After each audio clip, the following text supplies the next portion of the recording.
Good morning. Welcome to Stock Market Today. It's Friday, August 14th, 2020, and I am your host, Dan Russo, the Chief Market Strategist at Chaikin Analytics. You can find me on Twitter. I'm at DanRusso_CMT. Stock Market Today brought to you today and every day by Chaikin Analytics. Head over to ChaikinAnalytics.com/today. Sign up for a free email where I get a lot of the great content for this show and also give you daily stock ideas to consider. Hits your inbox every trading day before the market opens. So U.S. equities were mostly lower Thursday after the S&P 500 approached its all-time high for a second consecutive day. Growth and momentum held up better than the value and cyclical areas of the market. Energy, fins, and industrials underperformed. Comm services, consumer discretionary, and tech were your outperformers. Treasuries were weaker with the curve steepening following a disappointing 30-year bond auction. Dollar was weaker versus the euro and sterling, slightly stronger against the yen. Gold finished up 1.1%. WTI crude was down 1% to close out trading on a Thursday. And as we get to the desk this morning, futures are down about 40 basis points after Asian markets were mixed overnight. China gained over 1%, but South Korea and Hong Kong were lower on the day. European markets are under pressure with outsized weakness in the travel stocks following the UK's quarantine decision. Treasuries are firmer across the curve. The yields have seen a big backup this week.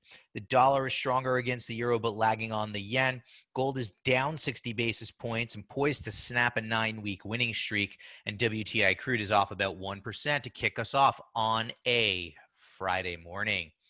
Let's dive into the structure of the S&P 500. I guess close but no cigar yet is what we could say. On Thursday, the SPY came to within 80 cents of an all-time high. Now, if we look at the index, you can see haven't quite hit it yet, but for all intents and purposes, we're there. Largely in line with the view that we've been laying out for everybody for the past few weeks and months. Now, if we think about support and resistance, not much has changed here. 3150 to 3250 is support.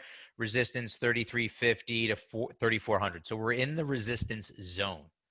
Overbought in the near term. So I like to use overbought and oversold within the context of the trend. What's the trend? Up. Where are we within that trend? Overbought. What does that mean? Maybe I'm less aggressive on my ideas, right? As opposed to oversold in the trend. You get these dips back towards zero or below. What's the trend? Where are we within the trend? Right now, we're overbought within the context of an uptrend. Chaikin money flow is still strongly bullish. So the indicators largely confirming what we're seeing in price trends. I do think it's a matter of time before we reach new highs. Is today to the day. I don't know. Futures lower this morning. So continue to stay the course with the market overbought. Again, maybe less aggressive with new ideas. Make sure your risk management process is well honed and in place. Let's look at our market in a minute. What are we writing about in the note today? Well, stocks move lower despite better than expected claims data. The initial jobless claims data yesterday came in under 1 million for the first time since March. So, still a disaster of a number, but, the shifts on the margin are what makes sense and what drive markets. Growth value consolidation continues, but that copper to gold ratio remains in a downtrend, largely driving our view that after that, this consolidation that plays out in growth over value, it's playing out, but we think it's going to resolve to the upside. All eyes are on the long bond with TLT under pressure, and as I said, futures do point to a lower open here today. Now, if we look at the indices from a power bar perspective, there's really nothing bad to say. The Dow loses 22 basis points yesterday, but 11-2 bulls to bears there. S&P 500 down 20 bips, 168 to 63 bulls to bears on that metric. The NASDAQ was actually higher on the day. Second day in a row of NASDAQ outperformance. All is right with the world. 37-5 bulls to bears there as small caps were down a like amount to the S&P, 715 to 249. So solidly bullish power bar ratios for the major averages. Now, bonds downticked by 1%. As I said, that 30-year auction was under pressure. Yields have backed up and the curve has been steepening. What does that mean for equity investors? Well, we want to pay attention to it because to the extent that the curve continues to steepen, financials, in particular the banks, have to start coming onto your radar screen. That's what that means for me. According to the Chaikin Power Bar, small cap stocks and large cap stocks are bullish. Major markets are mixed. Hit our stock of the day today, the one that I'm highlighting in my note to Chaikin Analytics clients. How about LabCorp? LH is the ticker symbol there. Closed at 190.59 yesterday, up 1.32% for this bullish stock that's in a strong trend and a strong industry group. What I see here is a solid uptrend that's pulled back that gives you an entry opportunity. Why? This is how I frame this up. We're still outperforming, we're a bullish stock outperforming. Now oversold with the indicator beginning to turn higher while Chaikin money flow is bullish. I like that setup. Right? Rally, pull back, gives you a shot at it. I'm highlighting it in my note today. As I said, I think this is compelling. Stock also did trigger one of our buy signals today, our reversal buy signal. So that's kind of a wake-up call to sit up and take notice. But I like the setup here. I think it's compelling. And I think if you're looking for names, this one has to be on your radar screen.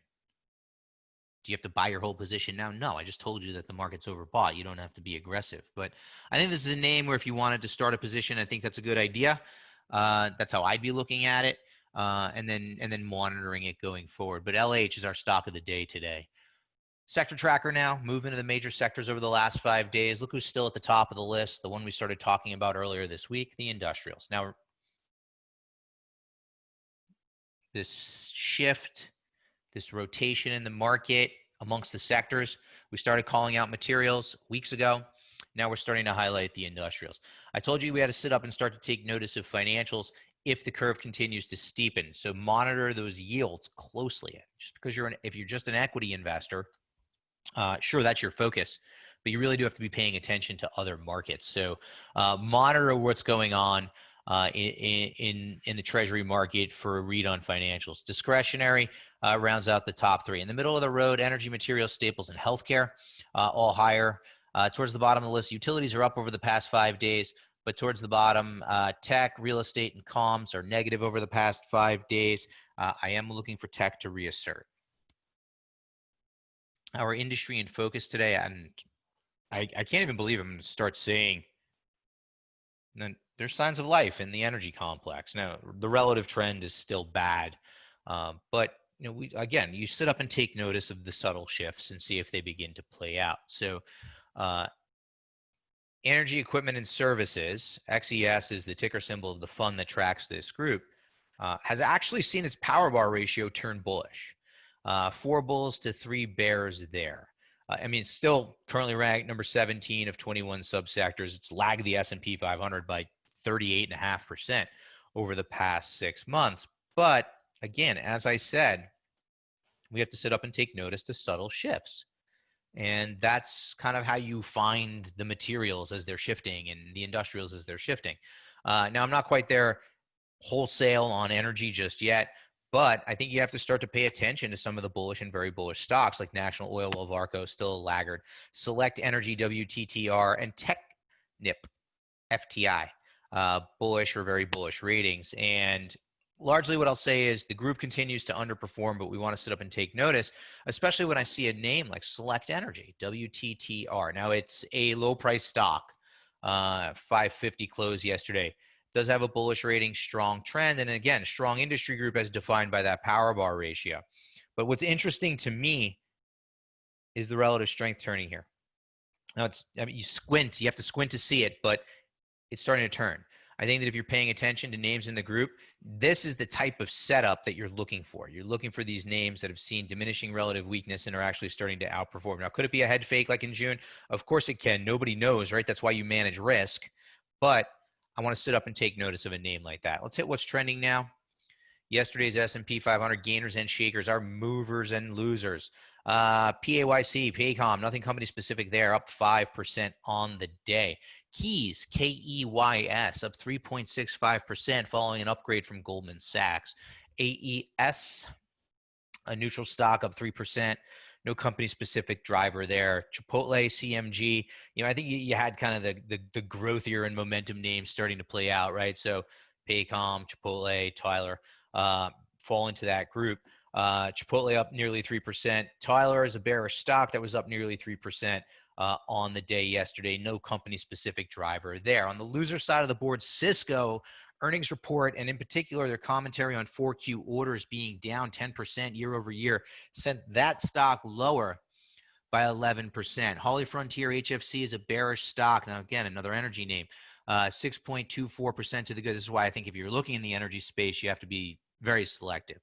HPE down 5.25%, nothing company specific there. Micron caught a downgrade at Deutsche Bank to take nearly 5% out of that stock, and IVZ caught a downgrade at Barclays, down 4.75% on the day. Let's dive in. Here it is.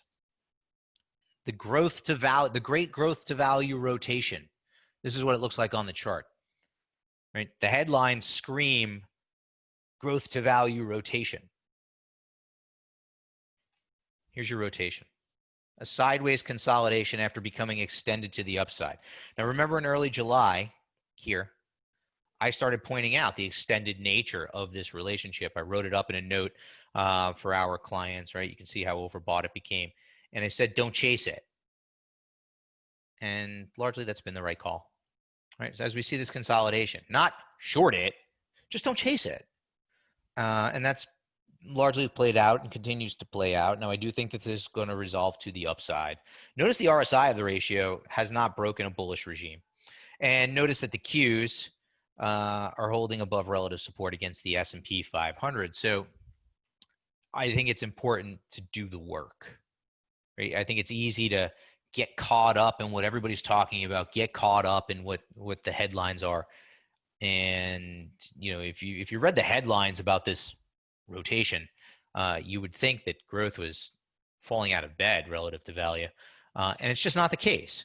Now, are we still extended? Yes. Are we extended to the same degree that we were a month ago? No, but it's still extended to the upside. This relationship is about 16% above the 200-day moving average. So something to keep in mind. I do think it's going to resolve to the upside, especially in light of this chart here, right? This is one you all know. You've seen it. You love it. It's the copper to gold ratio, which, you know, you don't need CMT at the end of your name to see that this is a downtrend. All right. Counter trend rallies are commonplace. The most recent one stalling at the declining 200-day moving average and now heading lower once again. This is our proxy for growth. And remember the thesis that in a slowing growth world, you want to own what's growing, right? Hence, owning growth over value. And what you can actually see is the growth to value relationship here and the 63-day correlation. It's a rolling correlation. Now, is it perfectly correlated? No, nothing is. But what you'll notice is that over the past 5 years, this correlation chart spends more time above zero than below zero, right? So roughly speaking, you know, there's this correlation that plays out as it oscillates between the two. So right now, you're just kind of seeing the oscillations, right? Just wanted to show you that nothing is ever perfectly correlated, and sometimes you do see some breakdowns. Right. But at this, you know, you kind of can see that there's no perfect correlation here. And that's largely the case across the board. But the bigger picture trends are in place. Right. So as this has gone lower, this has roughly gone higher. So it's easy to get caught up in something like this, but you got to step away and look at the bigger picture trend. And if you took this to a lower time frame, you'd see that the correlation is really erratic. So I get a lot of questions about correlation. I wanted to feature it here. It's not so much that, hey, these are perfectly inversely correlated. No, it oscillates, but the big trend is what we want to get right. And largely that's been the case. And then the one we're all watching, I think this has to rally from here. This is the long-term bond, TLT. Breaking the 50-day moving average, still above a rising 200-day moving average, well above it. Now, what I'm interested here in is seeing a reversal without becoming oversold and seeing this 21-day linear regression slope reverse to the upside. That would be ideal. That would keep the near-term trend up and show us that momentum didn't have enough force to take us down. So that's what I'm watching closely there. That's going to wrap it up. Happy Friday, everyone. Take us for a test drive, chaikinanalytics.com/test drive. Have a great weekend. Hey, Grayson Rose here with StockCharts. Thank you so much for watching. I hope you enjoyed that video. If you did, consider giving it a like down below, maybe leave us a comment, and if you're new to the channel, you can subscribe at the link up above. We're gonna bring you daily content from an incredible collection of technical analysts and financial experts.